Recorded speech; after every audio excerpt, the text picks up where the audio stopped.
നമസ്കാരം. ഞാൻ മൊയ്തീൻ ഷാ. നിങ്ങൾക്കെല്ലാവർക്കും എൻ്റെയും എൻ്റെ പാർട്ടിയുടെയും അഭിനന്ദനങ്ങളും ആശംസകളും.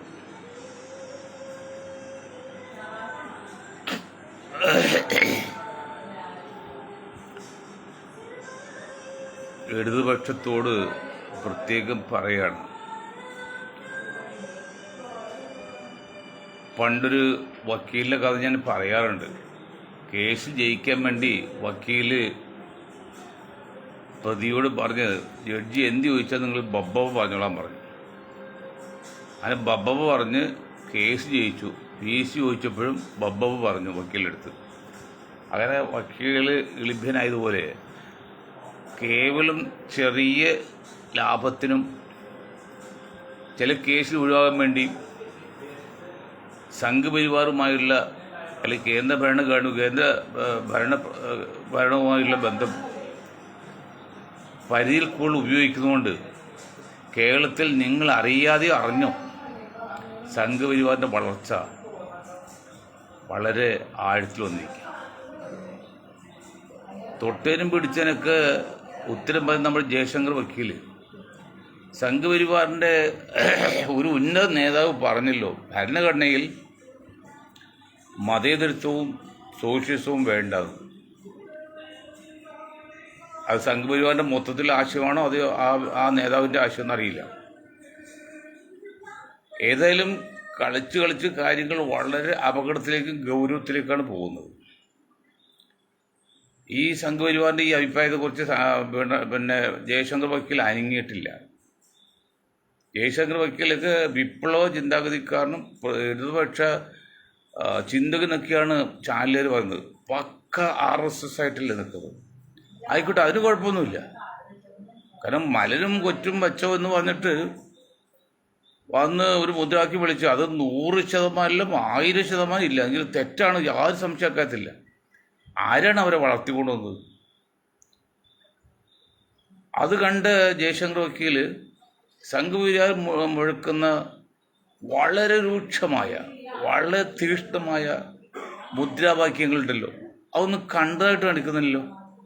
PC ജോർജ് എത്ര നാളായി ഒരു ലോകത്ത് ഇന്നിപ്പോൾ ഏതാണ്ട് 1ാം കക്ഷിയാകാൻ പോകുന്ന സമുദായം, ഏതാനും വർഷങ്ങൾ കഴിഞ്ഞാൽ ലോകത്ത് 1ാം കക്ഷിയാണ്, 1ാം ജാതി സമുദായമാണ്. ആ സമുദായത്തെ 200 കോടിയോളം വരുന്ന സമുദായത്തെ അടിച്ചാക്ഷേപിച്ചിട്ടും ഈ ജയശങ്കർ വക്കീൽ ഒരക്ഷരം അതിനെക്കുറിച്ച് മിണ്ടിയിട്ടില്ലല്ലോ. ഒന്നുകിൽ അത് ശരിയാണെന്ന് പറയണം, അല്ലെങ്കിൽ തെറ്റാണെന്ന്. രണ്ടും പറഞ്ഞില്ല. മൗനം വിദ്വാനുഭൂഷണം. ജയശങ്കർ വക്കീലെ, നിങ്ങൾ മാത്രമാണ് ലോകത്ത് ബുദ്ധിമാനെന്നും നിങ്ങൾ പറയുന്ന മാത്രമാണ് ശരിയെന്നൊന്നും ചിന്തിക്കരുത്. അല്ലാത്തൊരു ഈ ലോകത്തുണ്ട്, ഇന്ത്യയിലുണ്ട്, കേരളത്തിലുണ്ട്. എനിക്ക് ഏത് ആശയം സ്വീകരിക്കാം, അതിന് കുഴപ്പമില്ല. പക്ഷെ ഞങ്ങൾ എതിർക്കുന്നത് ഈ പോപ്പുലർ ഫ്രണ്ട് പോലെയോ അല്ലെങ്കിൽ മുസ്ലിം തീവ്രവാദിയെ പോലെ സംഘപരിവാറിൻ്റെ വ്യക്തികളല്ല. അവർ ചില ആശയങ്ങൾ ഞങ്ങൾ എതിർത്ത് പറയുന്നുണ്ട്. അത് ആശയപരമായിട്ടല്ല, അത് വ്യക്തിയായിട്ട് ഒരിക്കലും നമ്മൾ എതിർക്കാറില്ല, ചെയ്യാറുമില്ല. കാരണം മറ്റാളെക്കുറിച്ച് മോശമായി ചിന്തിക്കുന്നത് പാവമാണെന്ന് വിശ്വസിക്കുന്ന ഒരു പ്രത്യയശാസ്ത്രത്തിൽ വിശ്വസിക്കുന്ന മൊയ്തീൻ ഷായും ഗ്രൂപ്പിലും ഒരാളോടും വ്യക്തിപരാക്കിയോ അല്ലെങ്കിൽ ആ നശീകരണം ചിന്തിക്കാൻ പാടില്ല. പക്ഷെ ആശയം കൊണ്ട് എതിർക്കും, അത് കുഴപ്പമില്ല. അപ്പോൾ ജയശങ്കർ വക്കീൽ അതൊന്നും പ്രത്യേകം ശ്രദ്ധിക്കണം. മറ്റൊന്ന്, ഈ സൂംബ എന്ന ഡാൻസിനെ കുറിച്ചാണ് എനിക്ക് എൻ്റെ മുസ്ലിം സഹോദരങ്ങൾ പറയാനുള്ളത്. ഇസ്ലാം ഒരു പ്രത്യേക കൾച്ചറാണ്, ഹിന്ദു വേറെ കൾച്ചറാണ്, ക്രിസ്ത്യൻ വേറെ കൾച്ചറാണ്. ഓരോ ജാതിക്കും മതത്തിനും അതിൻ്റെ അതേ കൾച്ചറുണ്ട്. അത് പരസ്പരം പൂരിതമായിരിക്കുന്നില്ല, പരസ്പരം വ്യത്യസ്തമായിരിക്കാം. ഇന്ത്യയെ പോലെ ബഹുസ്വരതയുള്ള നാട്ടിൽ, ഇതൊരു ഇസ്ലാമിക രാഷ്ട്രമല്ല, മുസ്ലിം രാഷ്ട്രമൊന്നുമല്ല, ഒരിക്കലും ആകുകയില്ല. പക്ഷേ അങ്ങനെ വരുമ്പോൾ മുസ്ലിം പുരോഹിതന്മാരും നേതാക്കൾക്ക് ഇസ്ലാമികമായുള്ള വീക്ഷണത്തിൽ അഭിപ്രായം പറയുമ്പോൾ കുറച്ചുകൂടി മാന്യതയും മിതത്വം പാലിക്കണം. കാരണം ഇതൊരു മുസ്ലിം രാഷ്ട്രമല്ല, ഇത് ബഹുസ്വരയുള്ള ഒരു രാജ്യമാണ്. അപ്പം അതുകൊണ്ട് ഇപ്പോൾ സൂം എന്ന് പറഞ്ഞാൽ എന്തെങ്കിലും വ്യക്തമായിട്ട് മോശമാണ് തോന്നാൻ അത് ചർച്ച ചെയ്യാം, അത് ബന്ധപ്പെട്ട അധികാരിയുടെ ഇടയിൽ എത്തിക്കാം. അതെല്ലാം ചെയ്യുക, അതൊന്നും കുഴപ്പമില്ല. പ്രതികരണ ശേഷി മനുഷ്യന് ആവശ്യമാണ്, വേണതരം, പ്രത്യേകിച്ച് ഇന്ത്യയിലെ ന്യൂനപക്ഷങ്ങൾക്ക്. പക്ഷെ അത് തൊട്ടതിനും പിടിച്ചതിനൊക്കെ ഒരു അരോചകമായ രീതിയിലോ അല്ലെങ്കിൽ അപ്രായോഗികമായ രീതിയിലൊക്കെ പറഞ്ഞാൽ സമൂഹത്തിന് ബുദ്ധിമുട്ടാണ്. ഞാൻ ഇപ്പോഴും മുസ്ലിം സമുദായത്തോട് പറയാണ്, നിങ്ങൾ ആ പർദ്ദ ധരിക്കോ അതിനൊന്നും കുറ്റം പറയില്ല, നല്ലതാണ്.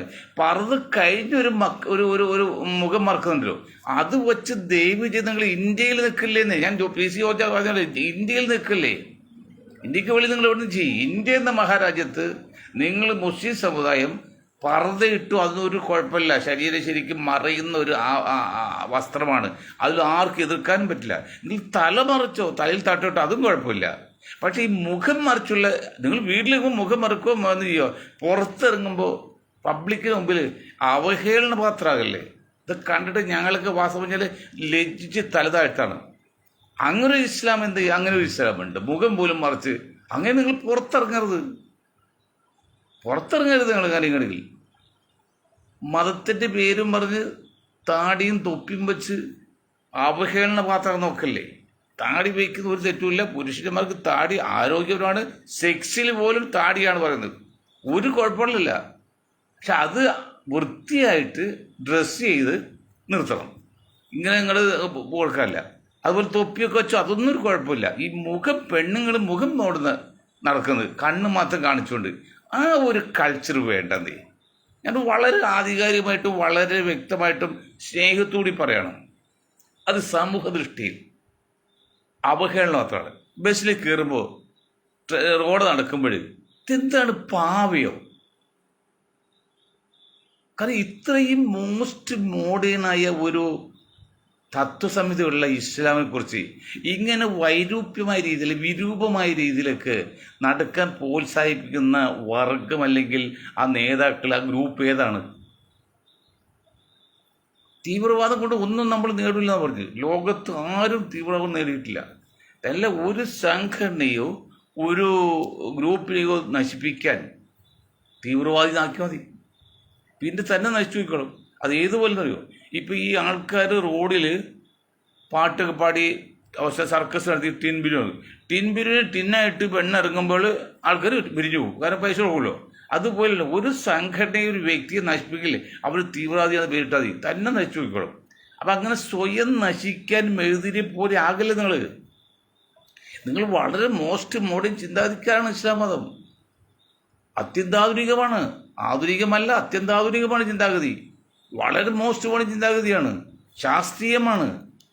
ആ രീതിയിൽ ഇസ്ലാമും ശാസ്ത്രവുമായിട്ട് താരതമ്യപ്പെടുത്തിയെങ്കിൽ പഠിക്കുക, എന്നിട്ട് സ്വയം ബോധ്യപ്പെടുക, എന്നിട്ട് ഫത്വ കൊടുക്കുക. നിങ്ങൾ പഴയ രീതി വെച്ച് ചിന്തിച്ച് മുന്നോട്ട് പോകില്ലേ? പഴയ രീതിക്ക് ഇപ്പോൾ കുഴപ്പമില്ല, പക്ഷെ അതിലൊരു വ്യക്തത വരുന്നില്ല. എന്ത് പറയുകയും പ്രശ്നമാണ് എന്ന് വലിയ നേടുന്നുണ്ടോ? ഈ പ്രശ്നമൊക്കെ ഉണ്ടാക്കിയാലും വലിയ നേടുന്നുണ്ടോ? ഞാൻ പറഞ്ഞില്ല, മുസ്ലിം സമുദായമേ നിങ്ങളോട് എനിക്ക് ലജ്ജയും നാണം തോന്നുന്നു. നമ്മൾ കാന്തപുരത്തിൽ എടുക്കാം. കാന്തപുരത്തിൻ്റെ ഗ്രൂപ്പ് 10,000 ആൾക്കാരെ വെച്ച് വലിയൊരു സെക്രട്ടറിയേറ്റ് വലിയ സമ്മേളനം നടത്തി, വലിയ പ്രതിഷേധം നടത്തി. എന്താ കാരണം? ആലപ്പുഴ ജില്ലാ കളക്ടറെ മാറ്റാൻ. ഒന്ന് ആലോചിച്ച് നോക്കി. ഇവിടെ SNDP ആൾ, പള്ളിയിലെ പുരോഹിതർ, അവരൊക്കെ ഇങ്ങനെ കാര്യം നടക്കാൻ ആ വകുപ്പ് വന്ന് വിളിച്ചു പറയും, അല്ലെങ്കിൽ അവരറിയുന്ന നേതാക്കളെ കൊണ്ട് പറയിപ്പിക്കും, അപ്പം തന്നെ ഓർഡറാവും. ഇത് ലക്ഷക്കണക്കിന് രൂപ കൊടുക്കേണ്ടത്. കാരണം മലബാറിൽ നിന്നൊക്കെ 10,000 ആൾക്കാർ ട്രിവാൻഡ്രത്ത് പറഞ്ഞെങ്കിൽ വെറുതെ വരുമോ? സ്വന്തം കാറിലാണെങ്കിൽ, പിരിവെടുത്ത കാറിലാണെങ്കിൽ, ബസ്സിലാണെങ്കിൽ സ്വന്തം വരുമോ? എത്ര ലക്ഷം മുടക്കേണ്ടത്? എന്നിട്ട് നിങ്ങൾ എന്ത് നേടി? ആലപ്പുഴ കളക്ടറെ ഒന്ന് മാറ്റി, പ്രമോഷൻ കൂടി. അതാണോ? കാന്തപുരം പോലെ ഇതിപ്പോൾ മുഖ്യമന്ത്രി പിണറായി സഖാവാണ് കഴിഞ്ഞ 9 വർഷമായിട്ട്. പിണറായി സഖാവ് കാന്തപുരം മുഖ്യമന്ത്രിയായിട്ട് ചില ബന്ധങ്ങളൊക്കെ ഉണ്ട്, അതൊക്കെ നല്ല തെറ്റൊന്നുമില്ല. അവർ ഫോൺ എടുത്ത് കളിക്കാൻ പറയും, CM പേര് വിളിക്കേണ്ട, മുഖ്യമന്ത്രി CM ഇങ്ങനെ ചെറിയ ബുദ്ധിമുട്ടുള്ള കേസ്, അതൊന്ന് അവിടുന്ന് ഒന്ന് മാറ്റും. അപ്പം വേറെ കാര്യമുണ്ട്, അവിടുന്ന് മാറ്റി വേറെ ജില്ലയിൽ പോകില്ലേ? അതിൽ ഇടതുകാലിൽ മന്ത് വലുതുകാലം വരുമ്പോഴേ എന്തുമായിട്ട് അവിടെ നിന്ന് മാറ്റുക. അതിന് വേണ്ടി ലക്ഷക്കണക്കിന് രൂപ മേടിക്കാൻ നിങ്ങൾ ചെയ്ത് അവിടെ സമുദായത്തിൽ കേട്ടുകൊണ്ട്. ഞാൻ ഈ സമുദായത്തിൽ പ്രത്യേകം പറയാണ്, എനിക്ക് ഈ സമുദായം പ്രത്യേകം പറയാനുള്ളത്, നിങ്ങൾ ഞാൻ പറഞ്ഞ ഒരു കാര്യം വേണം. റേഡിയോ, ഓൾ ഇന്ത്യ റേഡിയോയിൽ രാവിലെ വൈകിട്ട് ഓതിക്കൊണ്ടിരുന്ന ഖുർആൻ പാരായണം രാവിലെ ആക്കി. അന്ന് മന്ത്രി അഹമ്മദ് സാഹിബാണ്, അന്ന് BP സിംഗിൻ്റെ ഭരണമാണ്. അങ്ങനെ ആക്കിയപ്പോൾ അത് രാവിലെ ആക്കി ഓൾ ഇന്ത്യയോട്. അപ്പോൾ അത് നമ്മൾ പറഞ്ഞ അഭിമാനം കൊണ്ട് പറഞ്ഞല്ലോ, വൈകിട്ട് ഖുർആൻ പാരായണം നടത്തിയത് ഞങ്ങൾ ഇടപെട്ട് അത് രാവിലെ ആക്കി. എൻ്റെ പൊന്ന് സുഹൃത്തുക്കളെ, മുസ്ലിം ലീഗ് സഹോദരൻ മുസ്ലിങ്ങളെ, ഖുർആൻ പാരായണം വൈകിട്ട് റേഡിയോയിൽ നടത്തി രാവിലെ ആയിക്കൊണ്ട് ഈ സമുദായത്തിന് എന്ത് നേട്ടം? സമുദായത്തിൽ നേരിട്ട് കാതലായ വശങ്ങളുണ്ട്, കാതലായ വശങ്ങൾ. എൻ്റെ വിദ്യാഭ്യാസമുള്ള മുസ്ലിം സുഹൃത്തുക്കൾ, നിങ്ങൾ കേൾക്കുന്നത് ചിന്തിക്കണം. കാതലായ വശം എന്നറിയുമോ? 40% മുസ്ലിങ്ങളുടെ കേരളത്തിൽ ഒരു മുഖ്യമന്ത്രി സ്ഥാനാർത്ഥിയല്ല, മുഖ്യമന്ത്രിയായിട്ട് മുസ്ലിങ്ങൾക്ക് വരാം. അവർ വേണം മറ്റുള്ളവർക്ക് മന്ത്രിസ്ഥാനം കൊടുക്കാൻ. അത്രയും കപ്പാസിറ്റി, കഴിവും ശക്തിയുമുള്ള ബലമുള്ള ഒരു സമുദായം മുസ്ലിം ലീഗ് എന്ന പേര് ഉപയോഗിച്ചിട്ട് ഇന്ന് രമേശിൻ്റെയും സതീശൻ്റെയൊക്കെ പുറകിൽ വാലാട്ടി ഒരു നക്കാപ്പിച്ച് വാങ്ങിക്കല്ലേ. കുഞ്ഞാക്ക് നിങ്ങൾക്ക് നാളാവൂല്ലേ സതീശൻ്റെയും രമേശിൻ്റെയും പുറകെ പോകാൻ? നിങ്ങൾ ആരോടോ ഇന്ന് ഏറ്റവും വലിയ സീനിയർ ലീഡറല്ലേ?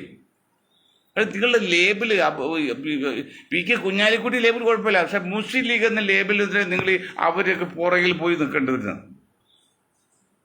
എന്താ കുഞ്ഞാക്ക? നിങ്ങൾക്ക് ബുദ്ധി എന്താ പറക്കിയത്?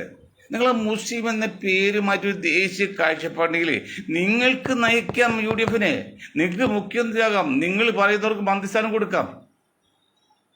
അത് നിങ്ങൾ ചിന്തിക്കണം. എന്തിനാണ് ഈ അള്ളാഹു നിങ്ങൾക്ക് പണവും പ്രതാപവും കഴിവും നമുക്ക്? ആനുകാലികമായ വിഷയങ്ങളെക്കുറിച്ച് ആധികാരികമായിട്ട് ചിന്തിക്കാൻ വേണ്ടിയാണ്. അത് നിങ്ങൾ എന്ത് ഉപയോഗിക്കാത്തത്?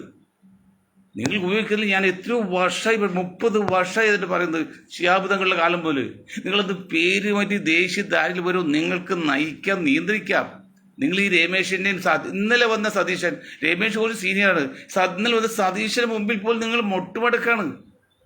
കാരണം അൻവർ എടുക്കാൻ വന്നിട്ട് സതീശൻ വകവച്ചില്ല. നിങ്ങൾ അടിയിൽ കൂടി മനസ്സിലാകുന്നോ? അത് സതീശൻ നിങ്ങളെ ടോർപ്പിഡ് വെച്ച് നിങ്ങൾ തകർത്ത് കളഞ്ഞ്, നിങ്ങൾക്ക് അറിയില്ല എന്നുള്ളൂ. ആ സതീശന് മുമ്പിൽ നിങ്ങൾ പോയി ഓച്ചാൻ നിൽക്കുമ്പോൾ ഞങ്ങൾക്ക് മുസ്ലിം എന്നിരിക്കുക ലജ്ജ തോന്നുന്നുണ്ട് കുഞ്ഞാക്ക. നിങ്ങൾക്ക് എന്താണ് പോരായ്കൾ? വിദ്യാഭ്യാസം ഇല്ലേ, സൗന്ദര്യമില്ലേ, പണവുമില്ലേ, പ്രതാപമില്ലേ, സംസാരിക്കറിയില്ലേ, നേതാവല്ലേ? ഒരു നേതാവിനോട് 5 ഗുണങ്ങൾ ഒത്തടങ്ങിയ ആളാണ് നിങ്ങൾ. നിങ്ങളേക്കാൾ സീനിയറായിട്ട് ഒരു നേതാവ് ഇന്ന് കേരളത്തിലില്ല, ഒരു പാർട്ടിയിലും. ഓരോ അജവൽജ്യം മാറ്റി നിർത്തി അത് ഓൾഡ് ഏജ് ആയില്ലേ. ബാക്കി ആരെ കുഞ്ഞാക്ക് നിങ്ങളെക്കാൾ സീനിയർ നേതാവ് കേരളത്തിൽ? നിങ്ങൾ ഈ ഇന്നലെ വന്ന സതീശൻ മുമ്പിൽ ഓച്ചാൻ നിൽക്കുമ്പോഴേ ഞങ്ങൾക്ക് അഭിമാനമല്ല, അപമാനമാണ് തോന്നുന്നത്. സതീശ കുറ്റം പറയല്ല, നിങ്ങൾക്ക് എന്തുകൊണ്ടായിക്കൂടാത്? 40% കേരളത്തിൽ. നിങ്ങളുടെ വില അറിയോ? ആനക്ക് ആനയുടെ വില അറിയില്ല എന്ന് പറയുന്ന പോലെയാണ്. നിങ്ങൾക്ക് നിങ്ങളുടെ വില മനസ്സിലാകും. നിങ്ങൾ ആ മുസ്ലിം എന്ന ആ മുസ്ലിം ലീഗ് എന്ന ഒറ്റ പേര് ഉപയോഗിക്കുന്നതിലേ നിങ്ങൾ കൊച്ചായി പോകുന്നത്. ഞാൻ പറയുന്നത്, നിങ്ങൾ മാറ്റിയാലും മാറ്റില്ലെങ്കിലും കേരളത്തിലെ 1,10,00,000 വരുന്ന ലീഗല്ലാത്ത മുസ്ലിങ്ങളുണ്ട്, കമ്മ്യൂണിസ്റ്റ് അല്ലാത്ത മുസ്ലിങ്ങളുണ്ട്. അവരെല്ലാം സംഘടിപ്പിച്ചുകൊണ്ട്, ഞങ്ങൾക്ക് മന്ത്രിയാവാൻ MLA അല്ല, സംഘടിപ്പിച്ചുകൊണ്ട് എന്ത് ചെയ്യും? അത്രയും വോട്ടേഴ്സുള്ള ഞങ്ങൾക്ക് മറ്റുള്ളവർ കൊടുക്കുമ്പോൾ ആനുപാതികമായ അവകാശം വേണം എന്ന് അവരോട് ചോദിക്കേണ്ട കാര്യമില്ല. നിങ്ങൾക്ക് സ്വയംപ്പെട്ട കുഞ്ഞാക്ക ഒന്ന് ശ്രദ്ധിക്കുക, അൻവർ നിങ്ങൾ ശ്രദ്ധിച്ച് ഗസറ്റ് റാങ്ക് കിട്ടിയെങ്കിൽ അവർക്ക് സ്വന്തം ഒപ്പിട്ട് രൂപ എടുക്കാം ശമ്പളം, അല്ലാത്തവർക്ക് അവർ കൊടുക്കേണ്ടി വരും. അപ്പോൾ നിങ്ങൾക്ക് ഒപ്പിട്ട് മുഖ്യമന്ത്രിയാകാൻ വേണ്ട അവകാശവും ശക്തിയുണ്ട് കേരളത്തിൽ. ഇന്ത്യയിൽ പല സംസ്ഥാനങ്ങളുണ്ട്. ഈ മണ്ടന്മാർ ഈ കോൺഗ്രസിൻ്റെയും റാബോളി നിൽക്കും, അല്ലെങ്കിൽ ജാതി കളിക്കും, അല്ലെങ്കിൽ തീവ്രവാദം പറയും. നിങ്ങൾ RS വിരോധമല്ല പറയേണ്ടത്, നിങ്ങൾ നിങ്ങളുടെ കാര്യം കാണണം, അതിന് നയത്തിൽ നിൽക്കണം. നിങ്ങൾ ദേശീയ കാഴ്ചപ്പാടും നമ്മുടെ രാജ്യം മാതൃരാജ്യം ഇന്ത്യയാണെന്ന് പൂർണ്ണ ബോധ്യമാണ്. അതുകൊണ്ട് സംശയത്തിലായിട്ട് ഞാൻ സംശയിക്കുന്നില്ല. എല്ലാ മുസ്ലിങ്ങൾക്കുണ്ട്, ഒരു മുസ്ലിം പോലും ഇന്ത്യ അല്ലെന്നില്ല ഞാൻ പറയണം. അത് മാത്രം പോരാ, അങ്ങനെ നിന്നുകൊണ്ട് നിങ്ങൾ വിശ്വസിക്കുന്ന മതത്തെ നിങ്ങൾ പൂർണ്ണമായിട്ട് ഉൾക്കൊണ്ടുകൊണ്ടും അംഗീകരിച്ചുകൊണ്ടും അതിനോടൊപ്പം തന്നെയാണ് നമ്മുടെ മാതൃരാജ്യം. മാതൃരാജ്യം നമ്മുടെ മാതൃരാജ്യമാണ്, നമ്മൾ ജനിച്ച നാടാണ്. അങ്ങനെ വെച്ചുകൊണ്ട് നിങ്ങൾ മുന്നോട്ട് പോകണമെങ്കിൽ നിങ്ങൾക്ക് മുഖ്യമന്ത്രി ആരാകും തീരുമാനിക്കാൻ പറ്റും. കിങ് ഓഫ് കിങ് നിങ്ങൾക്കാണ് എളുപ്പമുണ്ട്. കുഞ്ഞാക്കയുടെ ലീഡറിൽ തങ്ങൾ കിങ് ഓഫ് കിങ് ആണ്.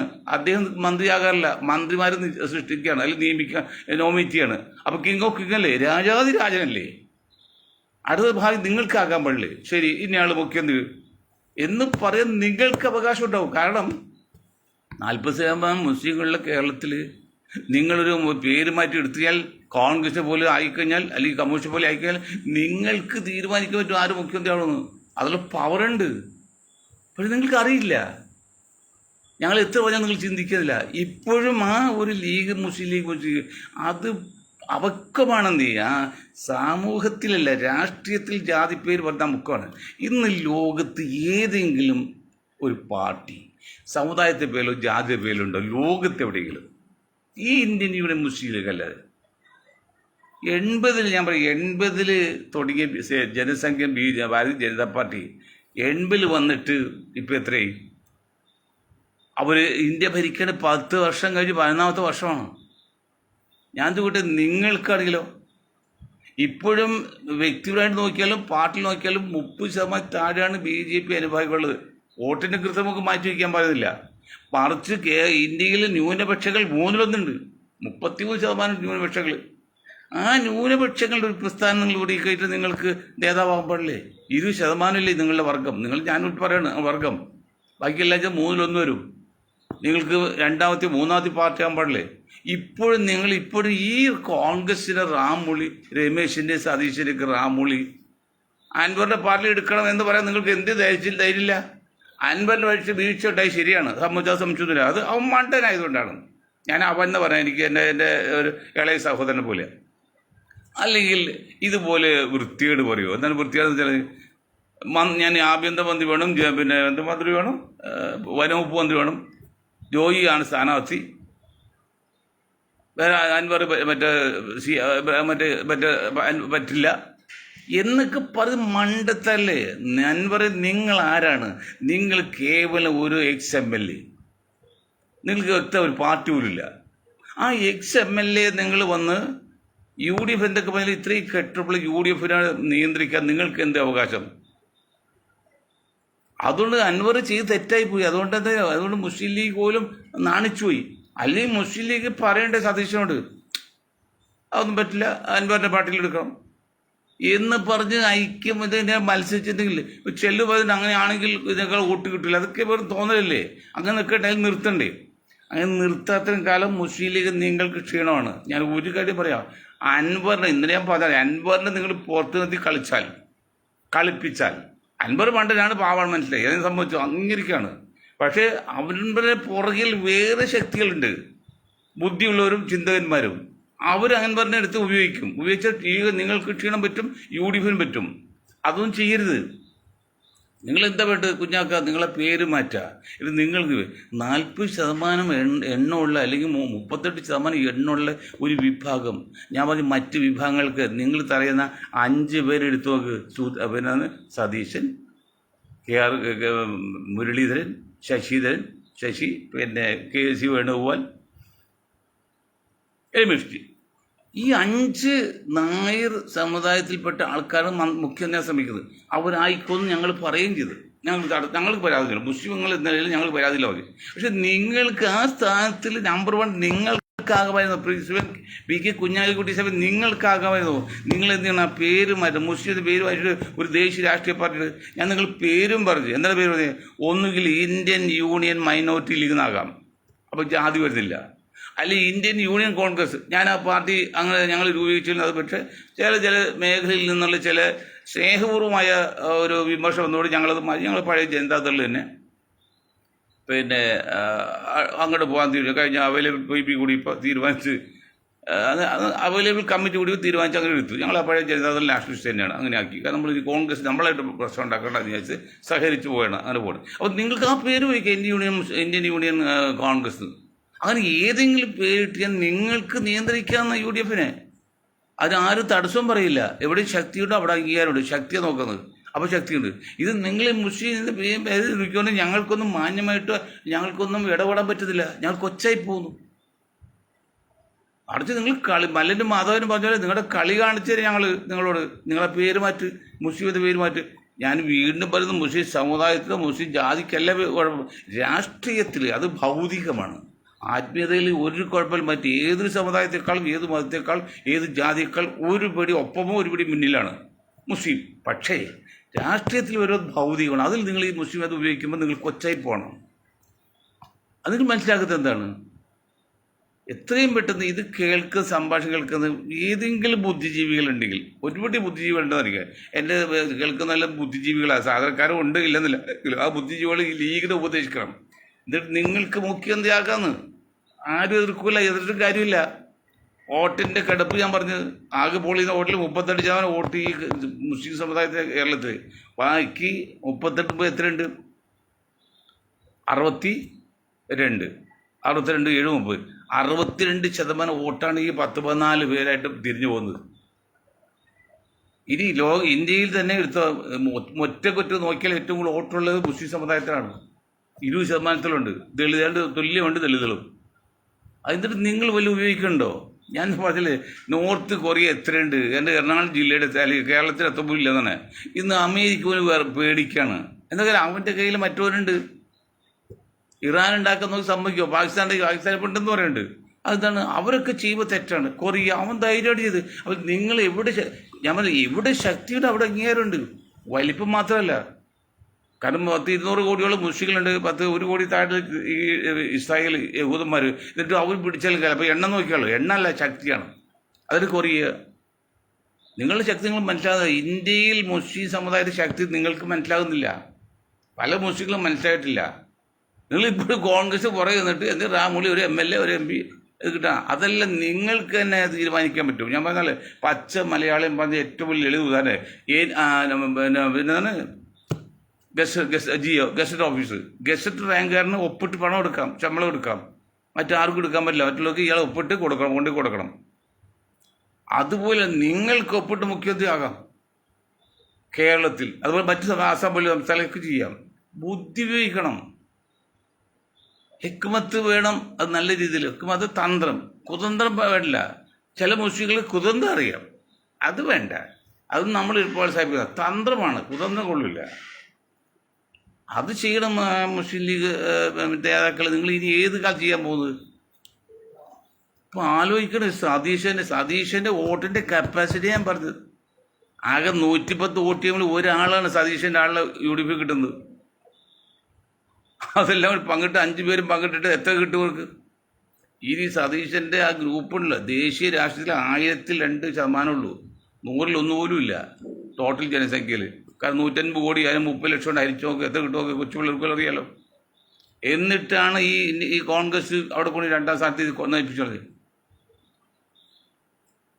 എത്ര പറഞ്ഞാലും മനസ്സിലാവില്ല. കോൺഗ്രസ് ദേശീയ തന്നെയാണ്. 20% വരുന്ന ഈ ഒരു സമുദായം ഉണ്ടോ ഇന്ത്യയിൽ? ഇന്ത്യൻ നാഷണൽ കോൺഗ്രസ് മനസ്സിലാക്കണം. അവരിൽ 99.9% വോട്ട് ചെയ്തിരിക്കുന്നത് കോൺഗ്രസ് അല്ലെങ്കിൽ ഇന്ത്യ മുന്നണിക്കാണ്. എന്നിട്ട് നിങ്ങൾ ആ സമുദായത്തെ എന്ത് കാണിക്കുന്നത്? ഞാൻ കേരളത്തിൽ എടുത്ത് നോക്ക്. Youth Congress, KSU, KPC president, INTUC, 40% ജനസംഖ്യയിൽ ഈ ഭാഗത്ത് നിന്ന് ഒരു സ്ഥാനങ്ങളിൽ കൊടുത്തിട്ടുണ്ടോ? ഇതാരെ പറയാൻ ആരുമില്ലാത്ത ആരെങ്കിലും പറയുന്നുണ്ടോ? അവിടെ അള്ളാഹുവിൻ്റെ അനുഗ്രഹം കൊണ്ട് മാത്രം ഞാനീ പറയുന്നത്. എനിക്ക് ബോധത്തിൻ്റെ തരുന്നത്. എനിക്ക് കഴിവൊന്നുമില്ല, ആളില്ല. പക്ഷെ കഴിവ് തന്ന് പറയിപ്പിക്കാനുള്ള ശക്തി തന്ന് പടച്ചവനാണ്. അത് ദൈവമാണ്, ഈശ്വരൻ. എന്താണ് സാമൂഹ്യ നീതി? INTUC പ്രസിഡന്റ് ആരോടെ കേരളത്തിൽ? എത്ര വർഷം INTUC പ്രസിഡന്റ് ഒരു മുസ്ലിമായിട്ട്? KSUവിൻ്റെ പ്രസിഡന്റ് ഇപ്പോൾ ആരാണ്? യൂത്ത് കോൺഗ്രസ് പ്രസിഡന്റ് ആരാണ്? KPC പ്രസിഡന്റ് ആരാണ്? നിങ്ങൾ ക്രിസ്ത്യൻ സമുദായത്തിൽ 10% ക്രിസ്ത്യൻ സമുദായം കിട്ടാത്ത പേരിൽ അങ്ങേറ്റം പരാതിപ്പെട്ടല്ലോ. ഇറ്റലിയിൽ നിന്ന് സോണിയാഗാന്ധി വിളിച്ചല്ലോ. അത് ഞങ്ങൾ പറയാം, ഞങ്ങളുടെ ആളെ കൊടുക്കാം. അങ്ങനെ ആയി, ഓക്കെ, ഒരു കുഴപ്പമില്ല, ഞങ്ങൾ സമ്മതിച്ചു. പക്ഷെ അപ്പോഴും ഈ മൊത്തത്തിൽ 20% ഉണ്ട്. കേരളത്തിൽ 40% ഉണ്ട്. ഏതെങ്കിലും വിഭാഗത്തിൽ തന്നെ നിങ്ങൾക്ക് ആക്കാൻ പറ്റുമോ? പറ്റിയിരുന്നോ? ഈ സതീശൻ പറ്റുന്നുണ്ടോ? രമേശ് പറ്റുന്നുണ്ടോ? AC വേണുഗോപാൽ പറ്റുന്നുണ്ടോ? ഇതൊന്നും പറ്റില്ല. ഒരു അഭ്യാസവും വേണ്ട. കാരണം എനിക്ക് ധൈര്യമായിട്ട് പറയാം, ഞാൻ ഒരു MLA ആകുന്നില്ല, പഞ്ചായത്ത് മെമ്പർ പോലും ആകുന്നില്ല, ഇവരാരും ആശ്രയിച്ചും പോകുന്നില്ല. ഒരു കാര്യത്തിലും നീതി മാത്രം. ജസ്റ്റിസ്. എന്ത് ജസ്റ്റിസ്? സോഷ്യൽ ജസ്റ്റിസ്, സാമൂഹ്യ നീതി. അതിനുവേണ്ടി ചോദിക്കുന്നത്. മറ്റുള്ള സമുദായത്തിൽ കൊടുക്കും പോലെ ഈ സമുദായത്തിൽ വേണം. അല്ലെങ്കിൽ അത് ചോദിച്ചു വാങ്ങിക്കും. അത് വെല്ലുവിളി അഹങ്കാരമോ അല്ലെങ്കിൽ ഒന്നുമല്ല, വെറും സാധാരണ വിഷയം. അത് ഈ സമുദായത്തിന് ഞാൻ മനസ്സിലാക്കി കൊടുക്കും. ഈ സമുദായത്തെ മൊയ്തീൻ ഷായുടെ ഗ്രൂപ്പ് ഉൾപ്പെട്ട് വിദ്യാഭ്യാസമുള്ളതും ബുദ്ധിജീവികളും സൈക്കോളജിസ്റ്റുകളൊക്കെ ഉണ്ട്. അവർ പറഞ്ഞ് മനസ്സിലാക്കി കൊടുക്കും. എന്തിന്? ആറ്റം ശക്തി ഗുണത്തിന് ഉപയോഗിക്കുമ്പോൾ നല്ലതിന് വേണ്ടി, അല്ല തീവ്രത ഉണ്ടാക്കി ഇതിലേക്ക് ചേർക്കാനല്ല, നല്ലതിന് വേണ്ടി. അപ്പം അതുകൊണ്ട് സതീഷായാലും കുഞ്ഞാലിക്കുട്ടിയായാലും ആരായാലും ഈ സമുദായത്തിൽ കിട്ടേണ്ട മാന്യമായ അംഗീകാരം കൊടുത്ത് മുന്നോട്ട് പോകണം എന്ന് പറഞ്ഞുകൊണ്ട് നിർത്താം. അതിനോട് ഒരു കാര്യം പറയട്ടെ, സിനിമ മുസ്ലിം സമുദായത്തിന് പണ്ടൊക്കെ ഹറാമായത്. ഇപ്പോൾ ഹറാമെന്നാരും ഇങ്ങനെ പറയുന്നില്ലെങ്കിലും, കാരണം ഒരു വന്നില്ലേ, എങ്കിലും അത് നല്ലതൊന്നുമില്ല. എങ്കിലും ആ cinema and serial viewers association ഇന്ത്യയിലെ തന്നെ ആദ്യത്തെ പ്രസിഡൻ്റാണ്. അത് ഞാൻ മഹത്തായിട്ട് കണക്കാക്കുന്നില്ല. ഒരു മുസ്ലിമാനെ സംബന്ധിച്ച് സിനിമ ബന്ധമുണ്ട് നല്ല അത്ര ബുദ്ധിയൊന്നുമില്ല, എങ്കിലും പറയാണ്. അത് പറയട്ടെ, ഇപ്പം ജാനകി എന്ന സുരേഷ് ഗോപി നായകൻ അഭിനയിച്ച ജാനകി എന്ന പേര് പിന്നെ സെൻസർ ബോർഡ് ആ പേര് മാറ്റാൻ പറഞ്ഞില്ലേ? സുരേഷ് ഗോപിക്ക് എന്ത് പറയാൻ പറ്റി? അത് ജാനകി സീതാദേവി എന്ന് പറയുന്നത് ഓക്കെ. ഇവിടെ നിങ്ങൾ മനസ്സിലാക്കണം, ദേവാലയം എന്ന് വെച്ചാൽ ദേവൻ്റെ ആലയമാണ്. അത് ക്രിസ്ത്യൻ സമുദായം ചിലവല്ല, അത് പറ്റൂല എന്ന് പറഞ്ഞാൽ അത് ദേവൻ്റെ ആലയമല്ല, അത് എന്ന് പറഞ്ഞാൽ ദൈവാലയമാക്കി. അത്രപോലെ അവർ ശ്രദ്ധിക്കരുത്. അതൊക്കെ നല്ല കാര്യം ശ്രദ്ധിക്കണം, ഞാൻ കുറ്റം പറയല്ല. ദേവാലയമല്ല, ദൈവാലയമാക്കി. പണ്ടൊക്കെ ക്രിസ്ത്യൻ സമുദായത്തിൽ ദേവാലയം ഉണ്ടായിരുന്നു, ഇപ്പം ദേവാലയം ഇല്ല, ഇപ്പം ദൈവാലയമായി. എന്താ കാരണം വെച്ചാൽ ദൈവം എന്ന് പറയുമ്പോഴും ദൈവം എന്ന് വ്യത്യാസമുണ്ട്. ദൈവം ഹിന്ദുവാണ്, ദൈവം ക്രിസ്ത്യാനിയാണ്. അങ്ങനെ വരെ ചിന്തിക്കുന്ന കാലത്ത് നിങ്ങൾ ചെയ്യേണ്ടത് ഈ സിനിമയിൽ ജാനകിയുടെ പേര് ഒഴിവാക്കാൻ പറഞ്ഞു. എന്താണ് ഇവിടെ ലോജിക്ക്? ഇനിയിപ്പോൾ ഒന്നും ചെയ്യാൻ പറ്റാറില്ലല്ലോ. അപ്പോൾ സംഘപരിവാറും അല്ല പിന്നെ ഈ കമ്മ്യൂണിസ്റ്റ് പാർട്ടിയും മറ്റുള്ള ആൾക്കാരും കളിച്ച് അവസാനം ഇല്ലാത്ത പദവി കൊടുത്തിട്ട് രാജ്യം തന്നെ നശിച്ചു പോകാനും നശിപ്പിക്കാനുള്ള പരിപാടി കാണുന്നത്. ഇതൊക്കെ വിപ്ലവത്തിൽ ഇറങ്ങില്ലേ? തെരുവിലിറങ്ങിയാൽ എന്താ അപകടം? രാജ്യം നശിക്കില്ലേ? അപ്പോൾ സെൻസർ ബോർഡ് ആരെങ്കിലും ചിന്തിക്കണമെങ്കിലും അത് യുക്തിപരമായിട്ട് ചിന്തിക്കണം. ജാനകി എന്ന പേര് മാറ്റാം. 92 സ്ഥലത്ത് ആ സിനിമയിൽ ഉപയോഗിക്കുന്നുണ്ട്. അത് മാറ്റി വന്നാൽ സെൻസർ ബോർഡ് അനുവാദം തരുള്ളൂ. ഇപ്പോൾ ആരഭിനയിച്ച്? സുരേഷ് ഗോപി നായരുടെ അഭിനയിച്ച്. സുരേഷ് ഗോപി പേര് BJPയുടെ ദൈവം, ആൾ ദൈവമാണത് കേരളത്തിലെങ്കിലും.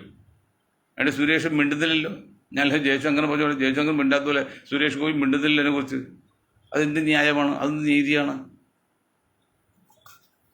സെൻസർ ബോർഡിനൊക്കെ അത് ശ്രദ്ധിക്കണ്ടേ?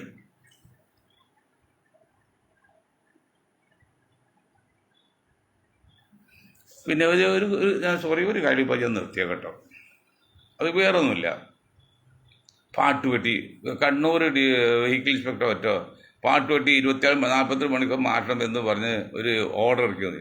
ഒന്ന് ചോദിക്കട്ടെ, ബസ്സിൽ പാട്ടുപെട്ടി വയ്ക്കുന്നതൊക്കെ അത് സ്റ്റേറ്റ് അടിസ്ഥാനത്തിലുള്ള കാര്യമാണ്, അല്ലാതെ അത് വേണ്ടെന്ന് പറയാനും സ്റ്റേറ്റ് അടിസ്ഥാനം, അത് പ്രാദേശികമായിട്ടില്ല. അങ്ങനെ ഓരോ വെഹിക്കിൾ ഇൻസ്പെക്ടർ ഓരോ പ്രാദേശികമായിട്ട് നിയമം ഉണ്ടാക്കി, അത് ബുദ്ധിമുട്ടല്ലേ?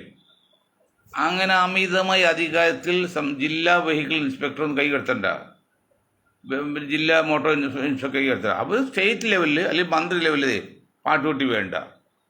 അത് ദൂഷ്യമുണ്ട്, ഗുണമുണ്ട്. എന്നാൽ ചെറിയ രീതിയിലേക്ക് വേണ്ടി വയ്ക്കുക. ഇത് ഭയങ്കര ശബ്ദത്തിൽ വയ്ക്കുകയാണ്, എങ്കിൽ എല്ലാവരും കേൾക്കുള്ളൂ.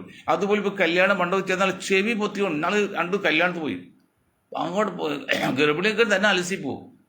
അതൊരു സംഗീത ആസ്വാദനാണ്. സംഗീത ആസ്വാദനമാണെങ്കിൽ അത് സ്റ്റീരിയോ ടൈപ്പ് ശബ്ദമായിരിക്കണം, ഒരു മിതമായ സൗണ്ട്. ഇത് എല്ലാ തകർച്ചല്ല. അതും നല്ല പരിഷ്കാരം എന്ന് പറഞ്ഞുകൊണ്ട് ഞാൻ എൻ്റെ വാക്കിൽ നിർത്താൻ നിങ്ങൾക്ക് ഒരായി നന്ദി ചെയ്യുന്നു.